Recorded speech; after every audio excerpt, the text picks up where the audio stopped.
Hi, thank you for joining me today. I'm Dr. Jacqueline Priestley, and you have tuned in to Let's Talk About It. As always, I'm very excited about the guest that has been provided me today. I believe God handpicks the people that are on the show with me because they're treasures full of good things from Him, and He brings them across my path and into the studio to benefit you all. And then I get to learn and they get to enjoy sharing. So I'm very excited today to have Anne-Marie Lockmyer here with me. Thank you for joining me. And Anne-Marie is a very unique person, and she has a very unique lane that she's running in life. First of all, you are an award-winning author. Mm-hmm. That's impressive. Thank you. You are a speaker. You I do am. seminars and all kinds of different things, which is wonderful.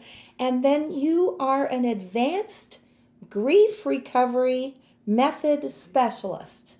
That's a mouthful. It is. So we're going to break that down and talk about that. And there's so many things to talk about today on the show. We were preparing and visiting over the phone last night, and I thought, my gosh, we're going to be talking about grieving, all the different ways that shows up in people's lives. Mm-hmm. It's in the obvious ways. I mean, if you have a death in the family or death of a spouse or something, the obvious ways. But there are a lot of ways that people don't necessarily think of, that they've got grieving going on in their life. And once it's defined, it's helpful, isn't it, Anne-Marie? It really is. Yeah. So now, first of all, I want you to know how you can reach Anne-Marie, and we'll repeat this at the end of the show. But you have a website. I do. And I was browsing last night. It's an impressive website. Thank you. It's just, I could click all over. It's interesting. And you have little mini videos where you talk and share. Very cool. Oh, thank you. Yeah. And then little drop down things. So it's a wealth as a resource. And it's to help people learn more about what you offer. Mm-hmm. And what is it that you offer. I if you haven't grabbed pen and paper yet, please do, because this is an information gathering time for you as well. So I hope so. Yeah. Mm-hmm. So what is your heart? What are you offering on your website? Tell people about what you do. Well, the thing that I'm most passionate about, and how I like to describe what I do, is I help heal broken hearts. Oof. That's big. Yes. And, that's big. It's such an honor and a privilege. Yeah. And I'm dealing with grievers, people who are grieving over losses. And hurting, and often for years. Yes. Not just recent ones, but so I'm all about helping them get healing and get unstuck and not be ruled by the pain anymore. That's that they good. can have freedom to go from surviving to thriving. Boy, do I wish I would have met you about 35 years ago. Where were you when I needed you? It's so funny that you say that, because I have more clients that say that. It's like, I'm 80 and I'm just getting this now. Well, you said key things that I just had ping, ping go off inside me, because you talked about getting stuck. Mm-hmm. And the video is in my head and heart. Sorry, how about you? Did you think, that's what I am? I'm stuck. That's such a powerful word. And then you said too about how grieving can take a long time.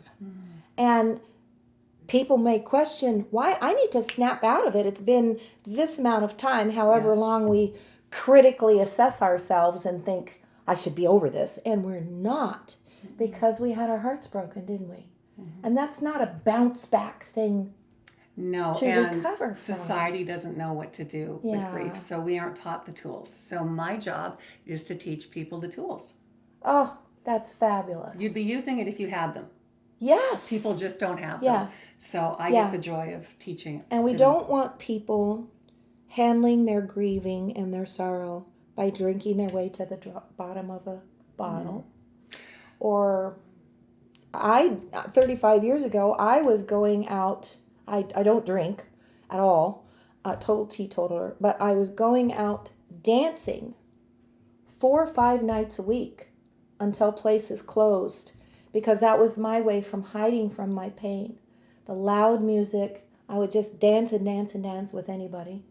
And then I'd drive home so tired, and I'd get up 4.5, 5 hours later and drive into work, where I was numb and would just function. And And I was like that for 2-3 years. It was the way I babysat myself. We call those short-term energy relieving behaviors. Yeah. STIRBs. I was a stirb. It was a stirb though, because Yeah. it served a purpose, and that's why we do Yeah. it. It provides that temporary relief because often we don't know how to take it further than that. Yeah. And Yeah. so it can be, bad Yeah. habits. There's there's sorts of such a things. list. It can be Yeah. so many different things that we do. I was totally babysitting myself, and I was so poor I didn't even have money to go to movies. So that was something I could do for free. Right. And I jogged, but I didn't have the money for a workout membership, so that was the only way I knew how to. And my life was so lonely. So, and you help people with the big grief things like they've lost a spouse or a child or right. Yeah. Yes. Yeah. Some really traumatic losses. Yeah.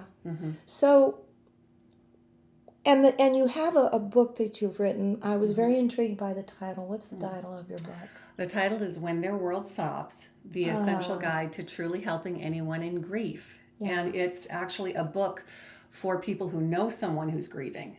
Okay. And want to know how to help them and come alongside them, because it's an area that we are not comfortable in at all. We are not comfortable with people's grief and pain. Yeah. And you know what I've found is in our culture so many times, people who don't know what to do, it's like they stop calling you, they stop being your friend, they don't want to hang out because you're so sad. And they love us just as much, but they feel so powerless to help us that they stay away because of their discomfort. That's a really good description. Yeah. And I experienced it myself because I had the sudden death of my husband. Oh my. Which is what led me to write the book, because I realized early on nobody knew what to do with me. Oh. And wow. I remember people saying things, and I would say in my head, in your head, you really didn't just say that to me, did you? Oh. I mean, did you? That really hurt, or that was callous, or you didn't mean it. But I realized they didn't know any better, and they weren't trying to hurt me. Of course not. And they were only saying things that I said myself before my husband died. Really? Early on, I had to call up people that I had known that had lost loved ones and said, oh my goodness, I'm so sorry for the things that I said. Because you or that really I wasn't stuck your there. Foot in your mouth. Yeah. Yes, I didn't know. And I think until you've been through it, there's no way to know. So it's not that people don't care. Of course not. It's that people aren't comfortable watching someone they love in pain and not being able to fix it. And you can't fix it. You can't. They have to go through it. And I found that people would avoid me. Yeah. They'd turn around and walk the other way. Yeah. You saw they were tongue-tied. They didn't know what to do, and they were looking for some guidance. And the people I thought would be there weren't there, and the people that I was surprised were there showed up. It was very interesting, and it's never because people don't care. They just don't know what to do. So I just said, someone's got to write a pamphlet or something on how to help people. And I just started keeping a list, and eventually it just became a book. Oh, that's fabulous. And it's just a simple little guidebook. And Wow. it's a quick read because nobody wants to read my book, right?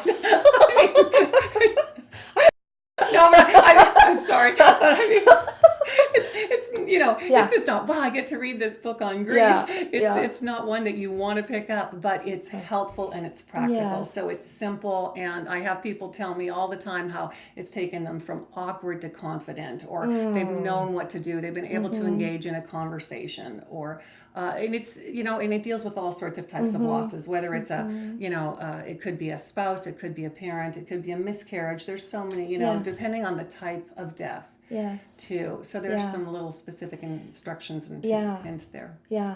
I'm thinking that if somebody said to me, what's one of your least favorite things to experience in life? I would say feeling vulnerable. I don't like feeling helpless or vulnerable. Who does?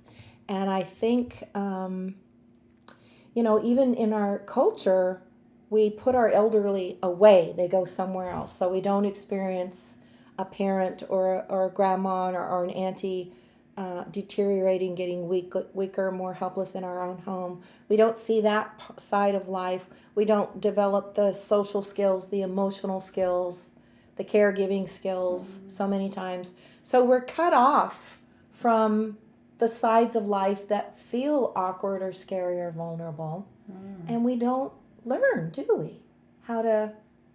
So what do you tell people if they have a friend or someone who has gone through whatever that's causing that person to grieve?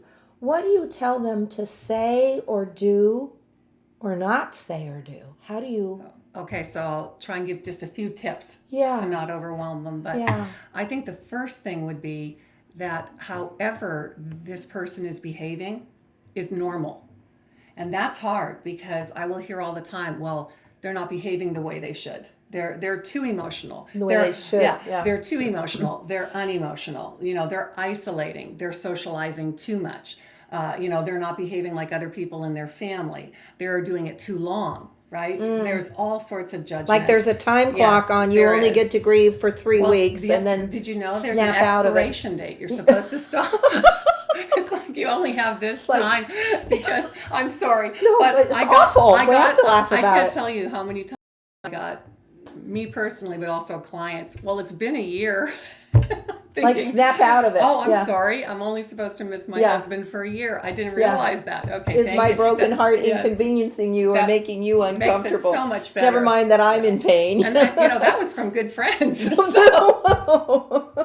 It's just because they don't like to see you hurting. Yeah. They want to see you doing better. So just again, understanding that it's normal. And even if you think they're behaving oddly, they may say weird things, right? They may behave unlike themselves, but it's normal. There's no formula for grief.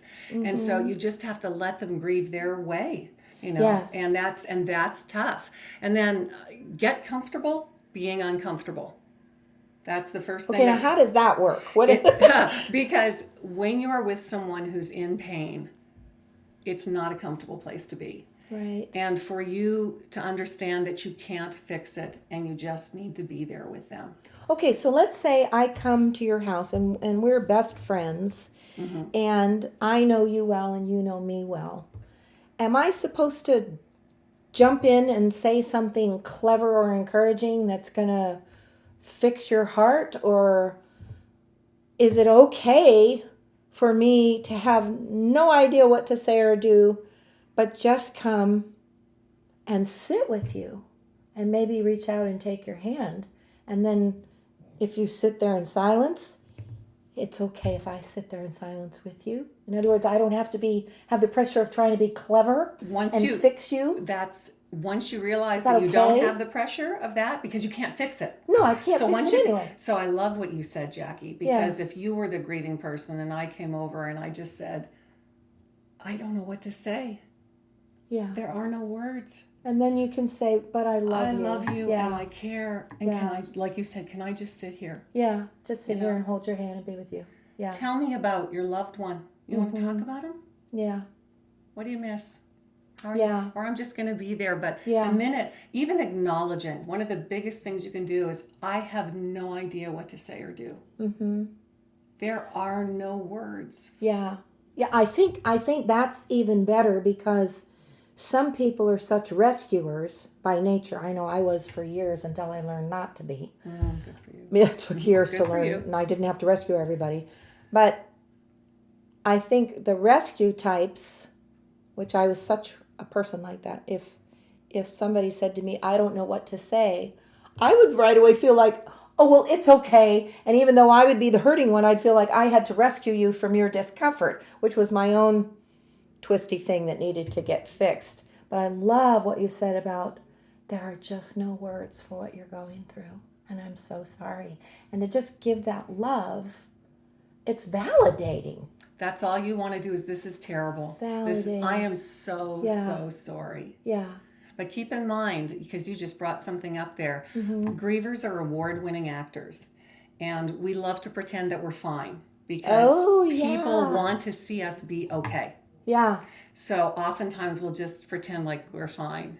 and we I'm are fine. crushed With the plastic smile. and broken inside because people around us want to see us fine. Yeah. And if they get any inkling that we are fine, oh, good, you're doing better. Yeah. And so you don't dare tell them, look, I'm still having a tough time. Yeah. And so that's hard. That's hard to pretend you're okay when you're not okay.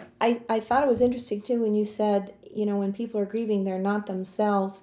There can be so many reasons that you grieve. I have a situation with family that's out of state, and I got some news that is heartbreaking for me on their behalf. And I went to see them and I felt helpless. And then I thought, well, I'll go to the store, grocery shop, pack the refrigerator with food because they weren't eating or taking care of themselves, and I'll cook. It's something I can give and do.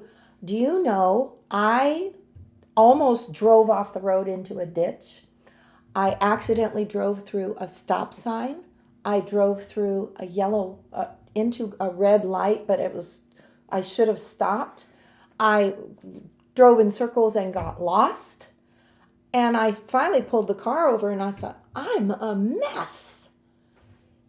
Because I was hurting on behalf of them hurting. Right. And just their hurt completely discombobulated me. And I had to slow down, pull over, and think, I shouldn't even be driving right now. I'm so squirrely. That shocked me. So. There's a name for that. What is it? It's grief brain. Grief brain. Yeah, it is. It's the brain fog of grief. It was a fog. Yeah, and it is a fog. And I just was dealing with a client yesterday who'd just gotten in a car accident. Same thing. Okay. Just so out of sorts. And that's helping grievers understand that grief just doesn't get you emotionally, but it gets you, it permeates your entire body. Physically, mentally, we know emotionally, but even spiritually, it just depletes your resources and it sucks your little brain cells, doesn't it? You can't process the same way. You just don't see things that are there. Because you're kind of in shock, aren't you? When especially if your world turns upside down with an actual death. Oh, and that can last for a long time. And it's a roller coaster ride. But it's exactly what you are out of sorts. Wow. And I tell grievers, you have to lower your expectations of yourself. Because you cannot do all the things that you used to do. Like be gentle on yourself. Absolutely be gentle and gracious. And I tell friends of grievers to lower your expectations of the griever. They're not going to be as sharp, and you just can't expect the same thing. We're just not operating on all cylinders. We aren't. Yeah. We aren't. Well, I know I'm a very high energy person. I wake up and I'm ready to attack the day. And I found after that trip, when I came back, I slept for 3 days. I stayed in bed, and I wasn't the one going through the stuff, but I slept and slept and slept. And then I noticed I wasn't eating. And then I noticed that people would call me and I had things to accomplish, and I wasn't calling anybody back, and I wasn't accomplishing anything. So it was like I was on the periphery with the pain. They were in the middle of it, and it was affecting me like that. So it really is a fog. And you must really have been hurting for them. And I wasn't functioning on my level. So of course they're not going to be, they're in the middle of it and it's their life with all the pain. So we really do have to be gentle on people, don't we? But for a long time. For a long time. They get 4 days off at work and then they have to go back to work, and my gosh, they're not okay for a long time. They're not going to be okay for a long time. Yeah. Now, do you actually do counseling where people can come to you and have appointments? Oh, that's a good question. How does all that work? Yes, so I do a program with people, and it's an educational program, and it's 6 sessions, and I do it in person or online. So I do Zoom video conferencing, so I see people all over. Oh, wow. And what we do in these 6 sessions is we actually take them through the whole process of dealing with any unresolved grief that they have in their life. It's fabulous. It was transformational for me. Wow. After my husband died, I was like a different person. It's not therapy. It's not just talking about it. It's actually doing something about it, educating people on what grief is, what loss is, the things that they believe that aren't true, helping them understand what's going on, how they've been coping, as you said, dancing or whatever. And then we actually teach them about what loss is. And it's not just death, like you said. We look at a whole loss history. I give them the tools to process the loss that's hurting them the most. And they have tools that they can use the rest of their lives. And we can use it on all their losses. And I believe we take people from surviving to thriving. I see people who are in despair and have hope. And sometimes it's been a year since someone died, but sometimes their loss, and maybe it's not a death, was 40 years ago. 50 years ago, a relationship with a parent, even, like I said, doesn't have to be a death, right? Abuse. I end up dealing with a lot of abuse. That loss affects you. And I like to tell people, you're born with an empty backpack on your back. And just imagine every time you experience a loss, a sudden change that has a negative impact on your life, just put another rock into that backpack. Or how about a brick with some spikes? Some of them are bricks. Some of them feel like bricks with spikes with poisonous tips. I think you've had some. I can tell. I can see. I do know. So I know a lot about pain. I wish I didn't have to say that, but I do. Over I know time, a lot about pain. right? It weighs on us, and that's where we get stuck. And we bring it into relationships. Yes. Right. We carry this, and also, it plays a role in our filter. How we see ourselves, how we see others. So as we can free people, from this, I see things change. I deal with people who are actually married and their marriages are falling apart, and they want to grieve the marriage that they'd hoped to have. Now they still are hoping to stay together, but there's so much resentment and all that. So when we can clean that out, there's freedom, and our ultimate goal is when we're talking with a death, especially, is that you're going to still miss that person, but we want to be able for you to be able to not have the anguish and the pain anymore, that you can remember them and the happy memories. Yeah. I have found, and maybe you're sitting there totally relating, but I've found, Anne Marie, that certain valleys of pain that I've had to climb through, it was as if I had a hole in my soul. It was as if I'd been shot with a cannon and a good chunk of me was just blown out far away, never to be seen or found again. And the rest of me was arms and legs and the smile, and this is what you say and this is what you do, and you put the makeup on so you look cute and you function because you have to. Right. But it was beyond sad. It was like part of me just wasn't there anymore, and it was like this living, hollow place. And I found one of those things, it was well over 5 years before I started to feel actually alive again, and then it was about 7 to 8 years before I got that belly laugh back. It took that long. I'm so sorry. Yeah, and it wasn't because of somebody died. I mean, betrayals if they're very, very deep. So there's death of a relationship. There's death, loss of safety, right? The expectations that you had in a relationship, the hopes and dreams, and all that, and especially a lot of times, again, when we're dealing with a parental relationship, even, right? And you carry that for a long, long time. And I like what you said, is that it affects how a person's filter works. It does. And how they see. There's a message you get a lot of times, and I think one of the most important things that we want to make sure people understand, and it's kind of like what you said, is when we're grieving and we want to recover, we're not dealing with the intellect, and you don't have a broken mind, you have a broken heart. So hearing that, they're in a better place, or they're not suffering anymore, or you should be over it by now, it's been 5 years, or they treated you badly, all those are intellectual comments, right? They are. And they don't help grievers, because we're dealing with your heart and your feelings. And if you feel abandoned or lonely and isolated, part of the recovery is dealing with those feelings. The intellectual component doesn't help. So that's why we're working on the heart.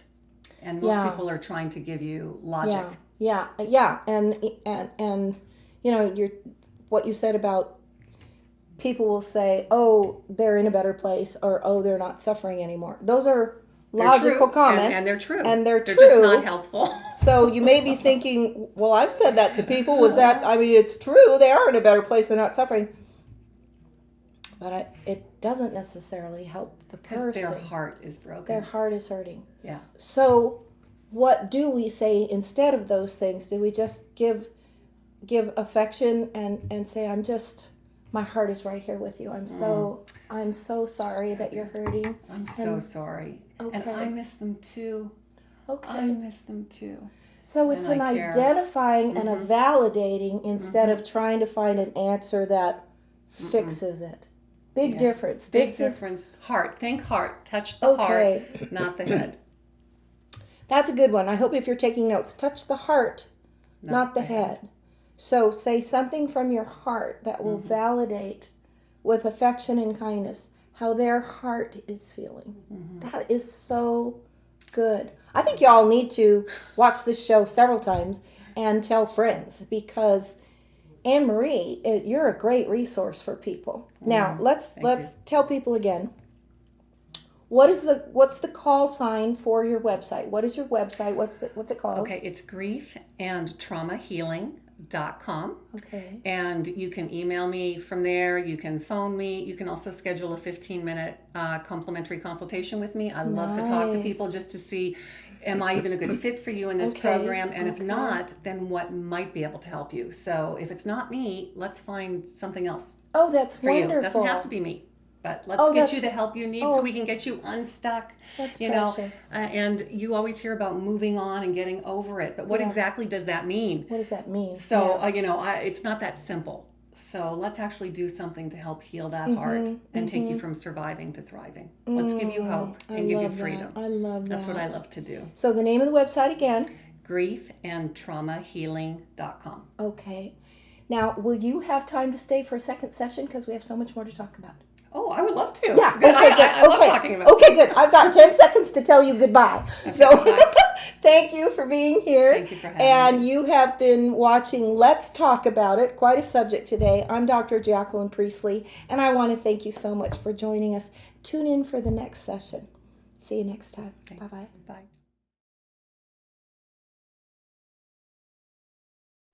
The preceding program was brought to you by the Holy Spirit Broadcasting Network, HSBN Television.